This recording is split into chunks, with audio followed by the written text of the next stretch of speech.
আসসালামু আলাইকুম এসএসসি 26-এর শিক্ষার্থীরা, তোমাদের পরীক্ষা কিন্তু চলে এসেছে। তাই তোমাদের জন্য একটা ছোট্ট ক্লাস নিয়ে আসলাম, তোমাদের তানভীর ভাইয়া। তো আজকের ক্লাসে আমরা যেটা দেখব, কিছু গুরুত্বপূর্ণ এমসিকিউ। বুঝতে পারছো? এই এমসিকিউগুলা তুমি যদি পারো তাহলে মোটামুটি বলা যায় যে আলহামদুলিল্লাহ তোমার প্রিপারেশন হয়ে গিয়েছে। তুমি জানো কোন জায়গা থেকে প্রশ্নগুলো আসবে, কি আসবে। আরেকটা জিনিস যেটা তোমাদেরকে সবসময় আমি বলি, আজকেও বলবো, বইয়ের অনুশীলনীর যে এমসিকিউগুলো আছে এগুলা তুমি যদি না দেখে যাও, ব্যাপারটা আত্মঘাতী হবে। ঠিক আছে, বইয়ের অনুশীলনীর এমসিকিউ খুবই গুরুত্বপূর্ণ। তোমরা দেখবা পরীক্ষার হলে বসে যে বইয়ের অনুশীলনী থেকে অনেকগুলো এমসিকিউ হুবহু কমন চলে আসছে, কারণ তোমার বই, তুমি এটা পড়ছো সারা বছর, তোমার তো এই জায়গা থেকে প্রশ্ন হবে, তাই না?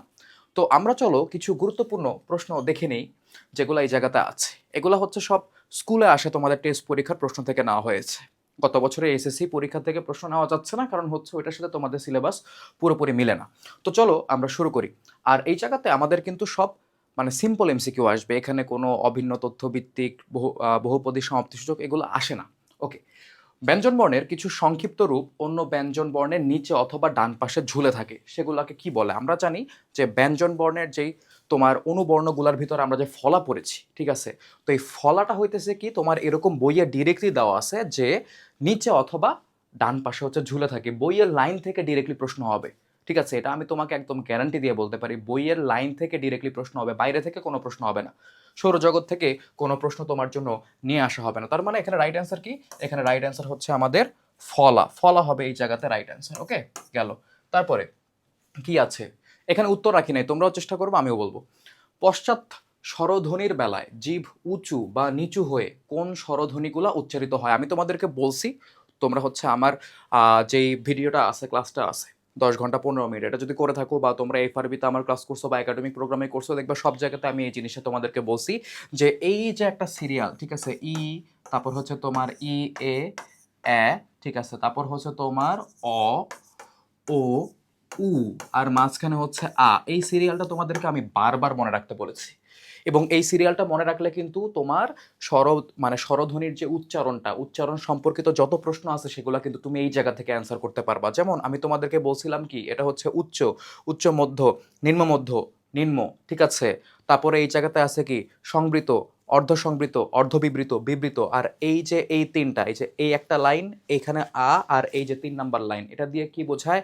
এখানে প্রথমে আছে হচ্ছে আমাদের সম্মুখ, কি আছে এখানে আমাদের সম্মুখ, আর এই জায়গাতে হচ্ছে আমাদের মধ্য, আর এটা হচ্ছে আমাদের পশ্চাৎ, কি আছে এটা পশ্চাৎ। তো তিনটা দেখো, এখানে পশ্চাৎ স্বরধ্বনি কোনগুলা, মানে তোমার জিভের পিছনের অংশের সাহায্যে কোন স্বরধ্বনিগুলো উচ্চারিত হয়? প্রশ্ন খেয়াল করো, পশ্চাৎ স্বরধ্বনির বেলায় জিভ উঁচু বা নিচু হয়ে, বলছে উঁচু হতে পারে নিচু হতে পারে, মানে তোমার মূল ফোকাসটা কোন জায়গায়? মূল ফোকাসটা হচ্ছে পশ্চাৎ দিয়ে, মানে হচ্ছে আমাদের জিভের পশ্চাৎ অংশ দিয়ে হচ্ছে কোন স্বরধ্বনিগুলো উচ্চারিত হয় সেইখানে। তো পশ্চাৎ স্বরধ্বনির বেলায় জিভ উঁচু বা নিচু হয়ে কোন স্বরধ্বনিগুলো উচ্চারিত হয়? তো দেখতেই পারতেছো যে পশ্চাতের বেলায় আমাদের আছে হচ্ছে এই কয়েকটা, সেটা হচ্ছে কি অ ও উ, দেখো সুন্দর মতো সিতে আছে অ ও উ, এগুলোতে কিন্তু ভয় পাওয়ার কিছু নাই, এগুলো একটু চিন্তা করতে হয়, ট্রিকি কোশ্চেন। তুমি চাইলে হচ্ছে তোমার এমসিকিউর উপরে, এমসিকিউ কোশ্চেনের উপরে একটু পেন্সিল দিয়ে রাফ করে নিতে পারো। কোশ্চেনে লেখা উচিত না, পেন্সিল দিয়ে রাফ করে মুছে ফেলবা, যদি টিচার এটাকে মানে যে যিনি হচ্ছে নিয়াতে থাকবে, তোমার চেকিংয়ে থাকবে, সে যাতে অপছন্দ না করে বিষয়টা, তোমার হেল্পের জন্য করে তুমি মুছে ফেলো। মানে ব্যাপারটা এরকম করো না যে তুমি কাউকে দেখানোর জন্য প্রশ্নে লিখছো, এটা যাতে মনে না হয়। বুঝতে পারছো? দেখো তারপর, যেসব ব্যঞ্জনধ্বনি উচ্চারণের সময় জিভের ডগা উপরের পাটির দাঁতে লেগে বায়ুপথে বাধা সৃষ্টি করে, এটা আমি তোমাদেরকে কি বলছিলাম? দ্বন্দ্বধ্বনি যেগুলা, ঠিক আছে, দ্বন্দ্বধ্বনি উচ্চারণের সময় এরকম হয়, জিভের ডগা উপরের পাটির দাঁতে লেগে হচ্ছে তোমার ওইখানে বাধা সৃষ্টি করে, বায়ুপথে বাধা সৃষ্টি করে, মানে যেই বাতাসটা বের হচ্ছে সেটা বাধা সৃষ্টি করে, এর ফলে এই ধ্বনিগুলো উচ্চারিত হয়। তার মানে এটা আমাদের কি ব্যঞ্জন হবে? এটা আমাদের দ্বন্দ্ব ব্যঞ্জন হবে। দ্বন্দ্ব ব্যঞ্জন মানে বি হচ্ছে আমাদের রাইট অ্যান্সার। যেসব শব্দাংশ পদের সঙ্গে যুক্ত হয়ে পদের সংখ্যা বোঝায় তাকে কি বলে? আমি তোমাদেরকে একটা জিনিস বলছি, দেখো রিভাইসও কিন্তু হয়ে যাচ্ছে আমার কথার সাথে সাথে, ঠিক আছে, এই ভিডিওটা দেখলে তোমার রিভাইসও হয়ে যাবে অনেকটা। আমি তোমাদেরকে বলেছি পদের সাথে যুক্ত হয় 4টা জিনিস, পদের সাথে যুক্ত হয় 4টা জিনিস, 4 ধরনের লগ্নক। সেই 4 ধরনের লগ্নকের ভিতরে একটা কি, একটা হচ্ছে আমাদের বচন। বচন কি করে? বচন হচ্ছে সংখ্যা বোঝায়। তো প্রশ্নটা পড়ো, প্রশ্নতে কি বলছে? যেসব শব্দাংশ, শব্দের অংশ, এগুলো পুরাপুরি শব্দ নয়, এগুলো শব্দের অংশ হিসেবে বসে, তাই শব্দাংশ বলা হচ্ছে। যেসব শব্দাংশ পদের সঙ্গে যুক্ত হয়ে পদের সংখ্যা বোঝায় তাকে বলা হয় কি? তাকে বলা হয় তোমার বচন। গেল। তারপর উপভোগ, এখানে উপসর্গটি কি অর্থে ব্যবহৃত হয়েছে? তোমাদেরকে বলেছি উপসর্গ খুবই গুরুত্বপূর্ণ একটা পরিচ্ছেদ, ঠিক আছে? এবং উপসর্গ থেকে বেশিরভাগ প্রশ্ন আসবে হচ্ছে কোন অর্থে ব্যবহৃত হয়েছে, মানে দোতনা থেকে, ঠিক আছে? তোমাদেরকে সুন্দর মতো আমি বলছি না যে কোনটা কোন দোতনা, সময় নেই, একটাও কিন্তু বাদ দেই নাই, তোমাদেরকে পড়ানো হয়ে গেছে এই জিনিসপত্রগুলা।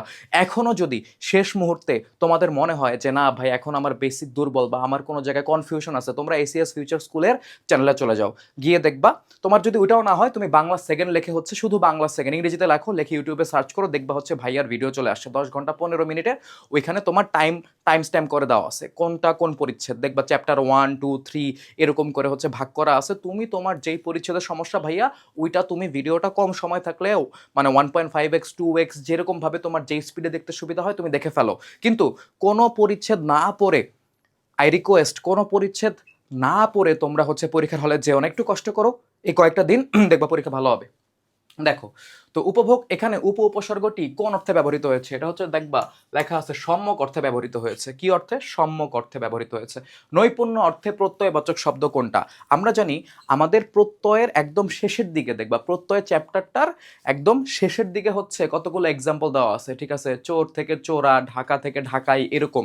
তো এই জায়গাতে তোমরা দেখবা নে, এটা হচ্ছে নৈপুণ্য অর্থে ব্যবহৃত হয়েছে। কি তোমার? নৈপুণ্য অর্থে প্রত্যয়বাচক শব্দ হচ্ছে এইটা।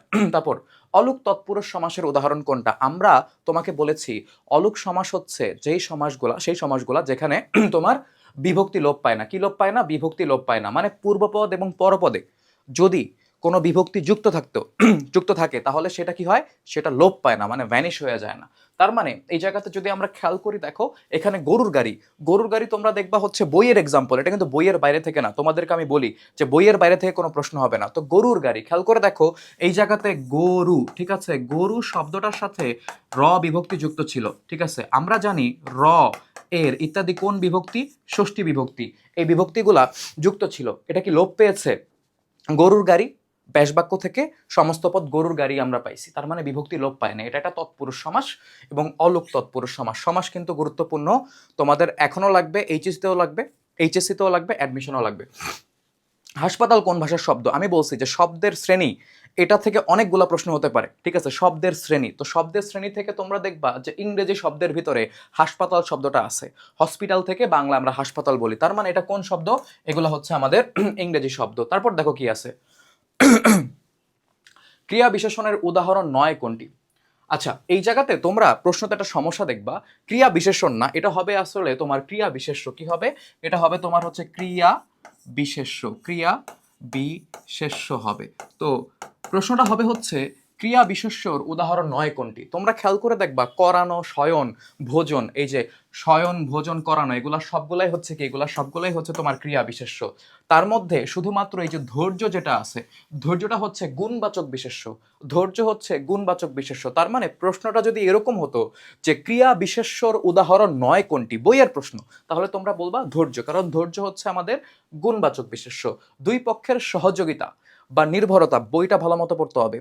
তোমরা অনেকেই এই জায়গাতে দুই পক্ষের সহযোগিতা বা নির্ভরতা বোঝাতে কোন ধরনের সর্বনামের ব্যবহার করা হয়? তোমার সর্বনামের যে হচ্ছে টাইপগুলো আছে, টাইপের তোমার ডেফিনেশন দেখলে তোমরা বুঝবা, কিন্তু মনোযোগ দিয়ে না দেখলে তোমাদের কাছে মনে হবে এটা সাপেক্ষ সর্বনাম, কিন্তু এটা সাপেক্ষ সর্বনাম নয়। বইয়ের মধ্যে ক্লিয়ারলি দেওয়া আছে যে দুই পক্ষের সহযোগিতা বা নির্ভরতা যদি বোঝায় তাহলে সেটা হবে পারস্পরিক সর্বনাম। কি হবে? সেটা হবে পারস্পরিক সর্বনাম। তো আমাদের বইটা ইম্পর্টেন্ট, বইয়ের লাইনগুলো ইম্পর্টেন্ট, মাত্র গ্রামারের পরিচ্ছেদ আছে 22টা, আর বাদ বাকি যেগুলো হচ্ছে আমাদের মানে আছে, বিরোচন আছে, সেগুলো আছে মাত্র 4টা পরিচ্ছেদ। তো আমাদের পড়াটা খুবই ইজি। বলে ফেলা কোন ধরনের ক্রিয়া? ঠিক আছে, বলে ফেলা, খেয়াল করে দেখো এই জায়গাতে বলে হচ্ছে একটা অসমাপিকা ক্রিয়া, আর ফেলা হচ্ছে একটা সমাপিকা ক্রিয়া। যখন একটা অসমাপিকা ক্রিয়া একটা সমাপিকা ক্রিয়ার সাথে যুক্ত হয় তখন সেটা হয়ে যায় কি? যৌগিক ক্রিয়া। কি হয়ে যায়? সেটা যৌগিক ক্রিয়া। ক্রিয়াতে খুব ভালো মতো সময় নিয়ে তোমাদেরকে পড়াইছি আমি। তোমাদের যদি আলাদা আলাদা পরিচ্ছেদের হচ্ছে ক্লাস করতে মন চায়, তোমরা হচ্ছে ভাইয়ার চ্যানেলে চলে যাও, এই যে তানভীরস ক্লাসরুম, এটা হচ্ছে কি? ভাইয়ার চ্যানেল, ছোটখাটো চ্যানেল, ওইখানে গিয়ে দেখবা সুন্দর মতো প্লে লিস্টের ভিতরে বাংলা দ্বিতীয় পত্র প্লে লিস্টে প্রতিটা পরিচ্ছেদ ভাগ ভাগ ভাগ ভাগ করে হচ্ছে আমি দিছি। ওকে, লাগলে তোমাদের ডেসক্রিপশনে লিঙ্ক দিয়ে দিব, তোমরা করে নিতে পারবা, সমস্যা নাই। তো তারপরে দেখো এই জায়গাতে আছে কি, স্থানবাচক ক্রিয়া বিশেষণ কোনটি? ক্রিয়া ঘটার স্থান বোঝায়, সেটাকে আমরা বলি স্থানবাচক ক্রিয়া বিশেষণ। ঠিক আছে, দেখো যথাসময়, এখানে সময় বোঝাচ্ছে, তিনি বেড়াতে যাননি, না মিছিলটি সামনে এগিয়ে যায়, খেয়াল করে দেখো সামনে, সামনে আসলে দিক বা জায়গা বোঝাচ্ছে বা স্থান বোঝাচ্ছে, তাই এটা হচ্ছে আমাদের কি রাইট অ্যান্সার, কি হবে এটা, স্থানবাচক ক্রিয়া বিশেষণ। তারপর যেসব শব্দের পরে অনুসর্গ বসে সেসব শব্দের সঙ্গে নিচের কোন বিভক্তি যুক্ত হতে পারে? অনুসর্গের চ্যাপ্টারের মাঝামাঝি প্রথম পেজের মাঝামাঝি দেখবে এই লাইনটা দেওয়া আছে যে এখানে কে বা র বিভক্তি যুক্ত হতে পারে, কি কে বা র বিভক্তি যুক্ত হতে পারে। তারপর যোজক কাকে যুক্ত করে? আমরা জানি যোজক শব্দকে যুক্ত করতে পারে, শব্দ একাধিক শব্দকে যুক্ত করতে পারে, একাধিক বাক্যকে যুক্ত করতে পারে, একাধিক পদকেও যুক্ত করতে পারে। তার মানে পদ, বর্গ, বাক্য তিনটাই রাইট, রাইট অ্যান্সার হচ্ছে আমাদের সবগুলো। সুন্দর প্রশ্ন। তারপর কোন বাগধারাটির অর্থ বেদম প্রহার? বেদম প্রহার মানে কি? প্রচুর পিটানো, চোট ধরলে যেরকম বেদম প্রহার দেওয়া হয় সেরকম। তো অর্ধচন্দ্র না উড়নচণ্ডী, এলোপাতারি, উত্তম মাধ্যম, উত্তম মাধ্যম না, এটা উত্তম মধ্যম। এখানে হচ্ছে তোমার বানানে ভুল আছে, উত্তম মধ্যম হবে এটা। তো তো এই জায়গাতে বাগধারা, বাগধারা বিপরীত শব্দ, সমার্থক শব্দ, এগুলো বাদ দেওয়াই যাবে না, এগুলো বাদ দেওয়াই যাবে না। বাগধারা বিপরীত মানে বিপরীত শব্দ, বিপরীতার্থক শব্দ, সমার্থক শব্দ, এগুলো থেকে প্রশ্ন হবেই, মাস্ট, প্রতিটা পরিচ্ছেদ থেকে প্রশ্ন হবে, বাদ দেওয়া যাবেই না কোনোটা। ওকে, যদি এমনও হয় যে অর্থ দেখে বুঝতেছো না, তাও মনে রাখবা, পরীক্ষার হল পর্যন্ত মনে রাখবা যে এটার অর্থ এটা। তারপর খেয়াল করো, উৎকর্ষ শব্দের বিপরীত শব্দ, দেখো বলছি উৎকর্ষ শব্দের বিপরীত শব্দ হচ্ছে অপকর্ষ। ঠিক আছে, ছোটবেলায় পড়ছি, এটা এখনো মনে আছে আমার, অপকর্ষ। তারপর ওগো তোরা জয়ধ্বনি কর, এখানে ওগোর ভিতর একটা আবেগ আছে, ওগো, ঠিক আছে, সম্বোধন আবেগ, কাউকে ডাকি আমরা, আবেগ দিয়ে ডাকতেছি, ওগো তোরা জয়ধ্বনি কর। তো ওগোটা কি? ওগোটা হচ্ছে এই জায়গাতে আমাদের সম্বোধন আবেগ। কি আবেগ? সম্বোধন আবেগ। যারা দেশের জন্য প্রাণ দিয়েছে তাদের ঋণ আমরা শোধ করতে পারবো না, শোধ করতে না পারার যে বিষয়টা, ঠিক আছে, এটা হচ্ছে আমাদের কি, মানে বাক্যের মেইন বিধেয়, বিধেয় যে শোধ করতে পারবো না, বিধেয় ক্রিয়া। তো বিধেয় ক্রিয়ার বিশেষ অংশ হচ্ছে ঋণ, বিধেয় ক্রিয়ার বিশেষ অংশ ঋণ। তোমাদেরকে আমি আগেও বলছি যে এই প্রশ্নটা বারবার বোর্ডে আসছে। বিধেয় ক্রিয়ার বিশেষ অংশকে কি বলে? বিধেয় পূরক। বিধেয় ক্রিয়ার বিশেষ অংশকে বলে বিধেয় পূরক। এই লাইনটা শুনছো না দুইবার, এটাও দেখবা কালকে পরীক্ষা চলে আসতে পারে, কোনো না কোনো বোর্ডে আসবেই। প্রশ্ন কিছু কমন থাকে, এগুলা ইম্পর্টেন্ট প্রশ্ন, কিছু পরিচ্ছেদে ইম্পর্টেন্ট কিছু প্রশ্ন থাকে, এগুলো আসবেই। ওকে, তো রাইট অ্যান্সার কি? রাইট অ্যান্সার হচ্ছে বিধেয়ের পূরক বা বিধেয় পূরক। তারপর কোন কোন শ্রেণীর বাক্য সাপেক্ষ যোজক দ্বারা যুক্ত হয়? ঠিক আছে, কোন কোন শ্রেণীর বাক্য সাপেক্ষ যোজক দ্বারা যুক্ত হয়? এখন কোন শ্রেণীর বাক্য বললে কোশ্চেনটা অ্যাকুরেট হতো, কোন কোন বলার দরকার ছিল না, যাই হোক। তো কোন শ্রেণীর বাক্য সাপেক্ষ যোজক দ্বারা যুক্ত হয়? আমরা জানি একটা টাইপের বাক্য আছে, সেটা সরল বাক্য না, যৌগিক বাক্য না, সেটা হচ্ছে জটিল বাক্য। জটিল বাক্যতে সাপেক্ষ যোজক, সাপেক্ষ সর্বনাম যুক্ত হয়। ঠিক আছে, তার মানে রাইট অ্যান্সার আমাদের সরল, জটিল, যৌগিক বাক্যের মধ্যে জটিল বাক্যটা হবে। ঠিক আছে, বলেছি তোমাদের আমি অনেকবার। গবাক্ষ শব্দ দ্বারা জানালা বোঝালে অর্থের কি ধরনের পরিবর্তন হয়? গবাক্ষ শব্দটা দিয়ে গরুর চোখ বোঝাতো, এখন বোঝায় হচ্ছে জানালা। তার মানে কি, অর্থটা পুরোপুরি চেঞ্জ হয়ে গেল। তোমরা যদি বাগ অর্থ পড়ো, ঠিক আছে, বাগ অর্থ, এই বাগ অর্থ পরিচ্ছেদটা শেষের দিকে এবং তোমাদের কাছে ইম্পর্টেন্ট মনে হয় না, কিন্তু এটা থেকেও প্রশ্ন আসে, দেখো এক্সাম্পল এবারও আসবে। তো এখানে আসলে অর্থ বদল হয়, কি হয়? অর্থ বদল হয়। রাইট অ্যান্সার হচ্ছে আমাদের এ। ঘোড়া কোন শ্রেণীর শব্দ? কি বললাম? ঘোড়া কোন শ্রেণীর শব্দ? আমি তোমাদেরকে বলছিলাম শব্দের শ্রেণী বিভাগ যখন পড়াচ্ছিলাম যে ঘোড়া তোমার ধরো হচ্ছে হাত, পা, নাক, মুখ, তোমার অঙ্গ প্রত্যঙ্গ এবং জীবজন্তুর নাম হচ্ছে তদ্ভব শব্দ। সহজ ভাষায় মনে রাখবা। তৎসম শব্দ কোনগুলো তোমাদেরকে বলছিলাম, এই যে ধরো বৃক্ষ, আকাশ, ঠিক আছে, তারপর হচ্ছে তোমার পৃথিবী, গ্রহ, এগুলা হচ্ছে তোমার তৎসম শব্দ। আর তদ্ভব শব্দ বলছিলাম কি, তদ্ভব শব্দতে তোমাদেরকে বলছিলাম যে এখানে দেখবা যে তোমার অঙ্গ প্রত্যঙ্গ, ঘোড়া, তারপর হচ্ছে তোমার সাপ ইত্যাদির নাম দেওয়া আছে। তার মানে তোমার ঘোড়াটা কি? ঘোড়া হচ্ছে তদ্ভব শব্দ। ওকে, তারপর ধৈর্য কোন ধরনের বিশেষ্য? একটু আগেও দেখে আসছি, গুণ বিশেষ্য। কি বিশেষ্য? ধৈর্য হচ্ছে তোমার গুণ বিশেষ্য।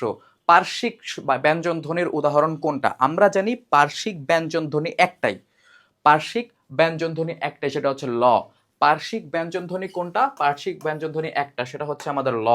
কোনটি দ্বন্দ্ব সমাস? দ্বন্দ্ব সমাস কোনটা? পূর্বপদ এবং পরপদ, বা যতগুলা সমস্যমান পদ আছে সেগুলার সবগুলার অর্থ প্রাধান্য যদি সেম থাকে, তাহলে সেটাকে দ্বন্দ্ব সমাস বলে। যেমন মাতা পিতাকে সম্মান করো, এখানে মাতাকেও সম্মান করতে বলা হচ্ছে, পিতাকেও সম্মান করতে বলা হচ্ছে। তার মানে আমরা বুঝলাম মাতার ভ্যালু এই জায়গাতে পিতার সমান, পিতার ভ্যালু এই জায়গাতে মাতার সমান, দুইটার ইম্পর্টেন্স সেম। তার মানে দেখো এই যে মাতা পিতা, এটা হচ্ছে কি আমাদের দ্বন্দ্ব সমাসের উদাহরণ। গঠন বৈশিষ্ট্য অনুযায়ী বাংলা বাক্যকে কয় ভাগে ভাগ করা যায়? আমরা জানি গঠন বৈশিষ্ট্য অনুযায়ী বেসিক সহজ প্রশ্ন 3 ভাগে ভাগ করা যায়, সরল, জটিল, যৌগিক। তার মানে রাইট অ্যান্সার হচ্ছে আমাদের 3 ভাগে। দেখো তোমরা কিন্তু এগুলা পারতেছো, আলহামদুলিল্লাহ, তোমরা কিন্তু মোটামুটি পড়ছো অনেক, আমি তোমাদেরকে পড়াইছি, তোমরা পড়ছো, তোমরা পারবা। বিধেয় ক্রিয়ার বিশেষ অংশকে কি বলা হয়? বিধেয় ক্রিয়ার বিশেষ অংশকে বলা হয় বিধেয় পূরক। ঠিক আছে, এটা খুবই গুরুত্বপূর্ণ প্রশ্ন, এটা আসে, ঘুরে ফিরে আসে। বিধেয় ক্রিয়ার বিশেষ অংশকে বলা হয় বিধেয় পূরক। বাক্যের মধ্যে একাধিক শব্দ দিয়ে গঠিত পদগুচ্ছকে কি বলে? একাধিক শব্দ দিয়ে গঠিত পদগুচ্ছকে বলা হয় বর্গ। কি বলা হয়? বর্গ। বর্গ হচ্ছে কি পদের একটা গুচ্ছ। আমটা দেখতে ভারী সুন্দর, এখানে ভারী সুন্দর, ভারী সুন্দর কোন জাতীয় বর্গ? অবশ্যই এটা বিশেষণ। ঠিক আছে, তোমার মানে আমের গুণ বোঝাচ্ছে, তার মানে এটা বিশেষণ বর্গ। অনেকে এটাকে ভুলে ক্রিয়া বিশেষণ বর্গ বলে ফেলবে, বাট সেটা করা যাবে না। ওকে, দেখো তারপর বক্তব্যের লক্ষ্য অনুযায়ী বাক্য কত প্রকার? এখানে একটা কনফিউশন আছে। বক্তব্যের লক্ষ্য অনুযায়ী বাক্য 4টা টাইপ তোমার বইয়ে দেখাইছে। ঠিক আছে, বিবৃতিমূলক, প্রশ্নবাচক, এরকম 4টা টাইপ তোমার 1 2 3 4 করে দেখাইছে। তো সেটা অনুযায়ী আমি বলবো যে বাক্য হচ্ছে তোমার বক্তব্যের লক্ষ্য অনুযায়ী 4 প্রকার। কিন্তু যখন লেখছে যে বক্তব্য মানে বাক্যের বক্তব্যের লক্ষ্য অনুযায়ী বাক্যকে কয়েক ভাগে ভাগ করা যায়, সেখানে দেখবা নেতিবাচকটা এক্সট্রা করে উল্লেখ করছে, বাট সেটাতে কোনো টাইপের সংখ্যা কিন্তু বলা নাই ওই লাইনের ভিতরে যে এত ভাগে ভাগ করা যায়। দেখবা বলছে এই প্রভৃতি। ঠিক আছে, প্রভৃতি মানে ইত্যাদি। তো আমাদের দেখা লাগবে কি যেখানে কয়টা পয়েন্ট আউট করে দিচ্ছে, দেখবা যে 4টা, 1 2 3 4, তার মানে রাইট অ্যান্সার হচ্ছে আমাদের 4। ঠিক আছে, 4টা। তারপর নিচের কোনটি তোমার অক্রিয় বাক্য? তিনি বাংলাদেশের নাগরিক, প্রথমটাই, এখানে কোনো ক্রিয়া নাই, এখানে কোনো ক্রিয়া নাই। তিনি বাংলাদেশের নাগরিক যদি হয়তো এরকম তিনি বাংলাদেশের নাগরিক হবেন বা ছিলেন, তাহলে একটা কথা ছিল। বাক্যে আবেগ শব্দ কিভাবে ব্যবহৃত হয়? আমি তোমাদেরকে বলছি ক্লাসে খুবই গুরুত্ব দিয়ে, যেটা স্বাধীনভাবে ব্যবহৃত হয়, এটা কারোর উপর ডিপেন্ড করে না। তার মানে আমরা রাইট আনসার বলতে পারি কি স্বাধীনভাবে ব্যবহৃত হয়। এইটা তোমরা চ্যাপ্টারগুলা ঠিকমতো পড়লেই বুঝবা। বসার সময় নেই তাই যেতে হচ্ছে, এখানে তাই কোন জাতীয় যোজক? কারণ যোজক, রিজন বোঝাচ্ছে। কেন যেতে হচ্ছে? বসার সময় নেই তাই যেতে হচ্ছে, কারণ যোজক। এটা কোন কোন যোজক হবে? তাহলে এটা হচ্ছে আমাদের কারণ যোজক হবে, বি হচ্ছে আমাদের রাইট অ্যান্সার। নিচের কোন বাক্যে সাধারণ অনুসর্গের প্রয়োগ ঘটেছে? অনুসর্গ 2 প্রকার, সাধারণ আর হচ্ছে তোমার ক্রিয়াজাত। তো ক্রিয়াজাত তোমাদেরকে কি বলছিলাম, যেগুলাকে দেখলে মনে হবে ক্রিয়াপদের মতো সেগুলাই ক্রিয়াজাত, আর যেগুলাকে দেখে ক্রিয়াপদের মতো মনে হবে না সেগুলা ক্রিয়াজাত নয়। দেখো ভালো করে, যে করা, করে, ক্রিয়াজাত। বহুদিন ধরে, ধরা, ধরে, ক্রিয়াজাত। মন দিয়ে, দেওয়া, দিয়ে, ক্রিয়াজাত, ক্রিয়ার মতো মনে হয়, বাট এই যে উপরে যেটা আছে এটাকে কিন্তু ক্রিয়াজাত মনে হয় না। তো এটা হচ্ছে তোমার সাধারণ অনুসর্গের প্রয়োগ ঘটেছে, আমরা এই জায়গাতে বলতে পারি। তারপরে নিচের কোনটি বহুপদী ক্রিয়া বিশেষণ? ক্রিয়া বিশেষণকে আবার 2 ভাগে আমরা ভাগ করতে পারি, একপদী, বহুপদী। তার মধ্যে দেখো ভয়ে ভয়ে, এখানে কয়টা পদ? 2টা। রাইট অ্যান্সার হচ্ছে তাহলে আমাদের সি।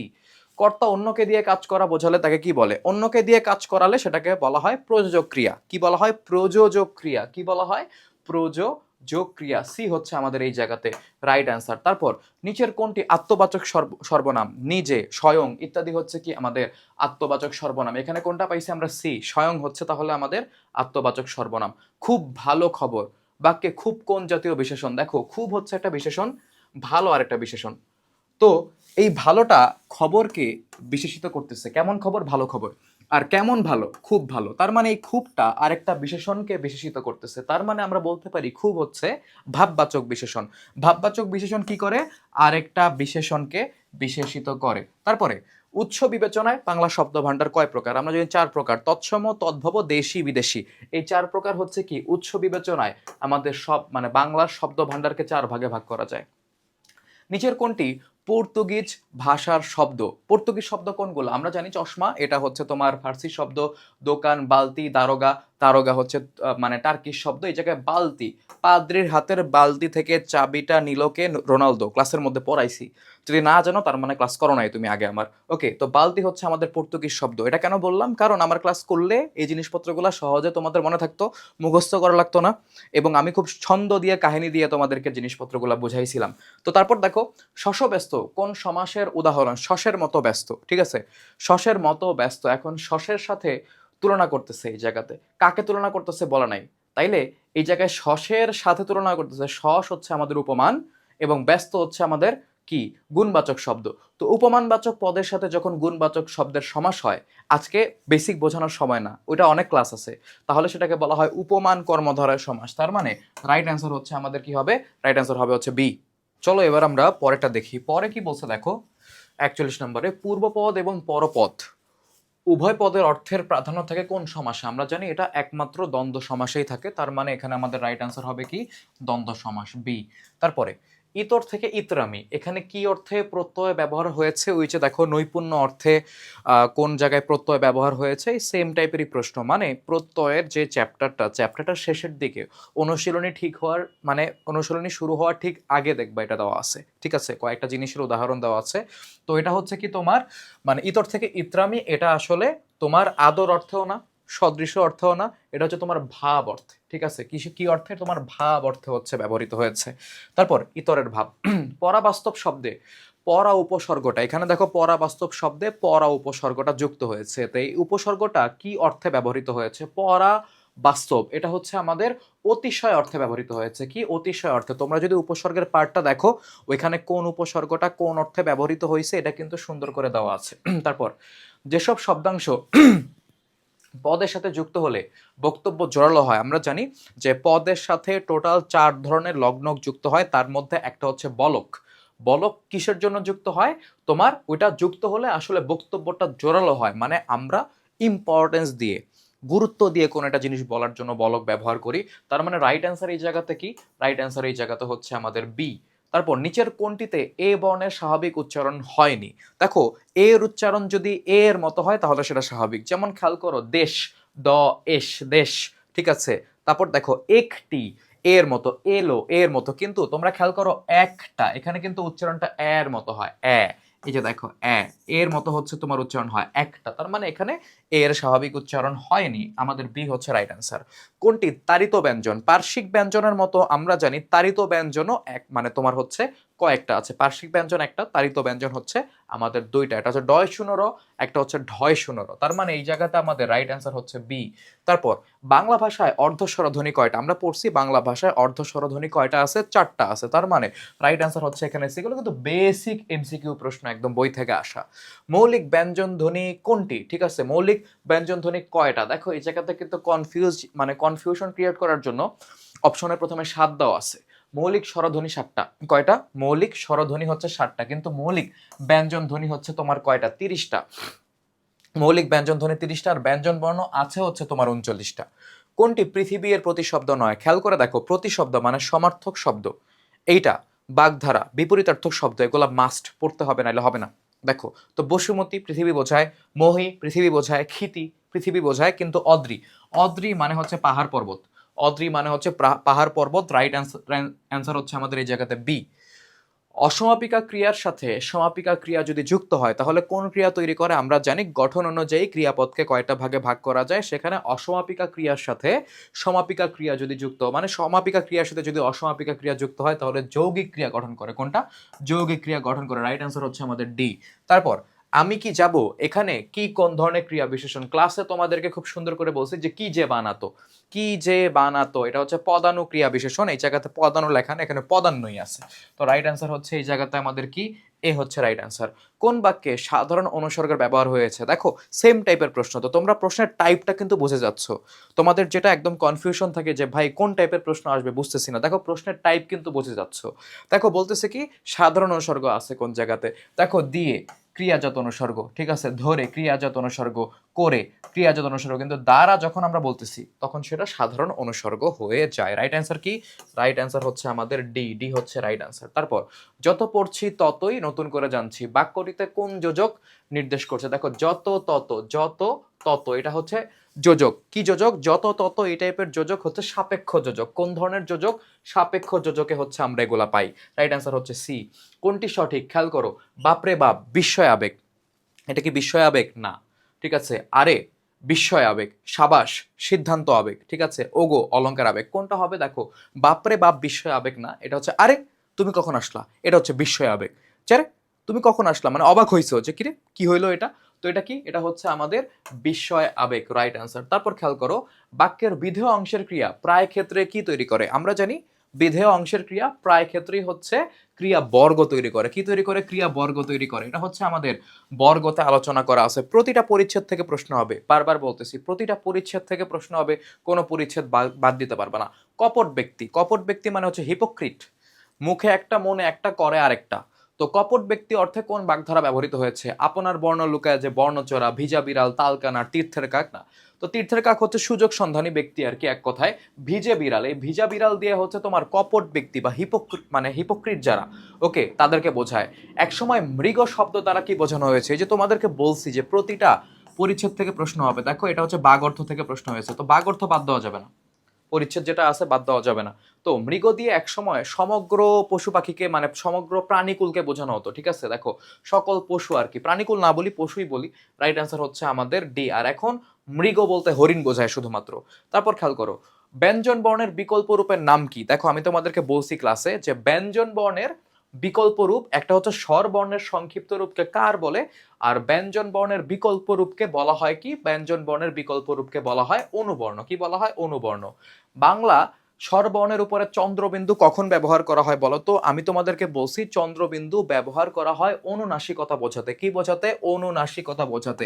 অনুনাসিকতা কি?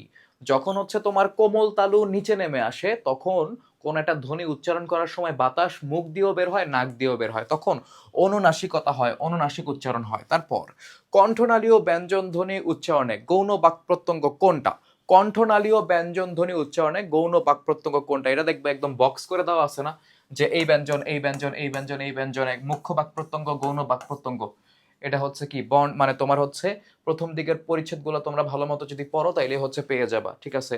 তোমার হচ্ছে স্বরধ্বনি, ব্যঞ্জন ধ্বনি, বর্ণের উচ্চারণ, এই পার্টগুলো যদি ভালো মতো পড়ো তোমরা হচ্ছে এই জিনিসপত্রগুলো কমন পেয়ে যাবা। তো কণ্ঠনালীয় ব্যঞ্জন ধ্বনি উচ্চারণে গৌণ বাক প্রত্যঙ্গ হচ্ছে আমাদের ধ্বনিদ্বার, ঠিক আছে। আর এখানে হচ্ছে তোমার গৌণ মুখ্য হচ্ছে ধ্বনিদ্বারের দুইটা পাল্লা, ওকে, তোমাদেরকে বুঝাইছিলাম পাল্লা জিনিসটা আসলে কি। তো অল্প প্রাণ ব্যঞ্জন ধ্বনি কোনগুলা? ঠিক আছে, অল্প প্রাণ, মহাপ্রাণ, এগুলো আমরা দেখছি, কিন্তু যখন প্রশ্ন আসে পারি না। ওকে, দেখো এই জায়গাতে তোমরা বলা প ফ, প ফ।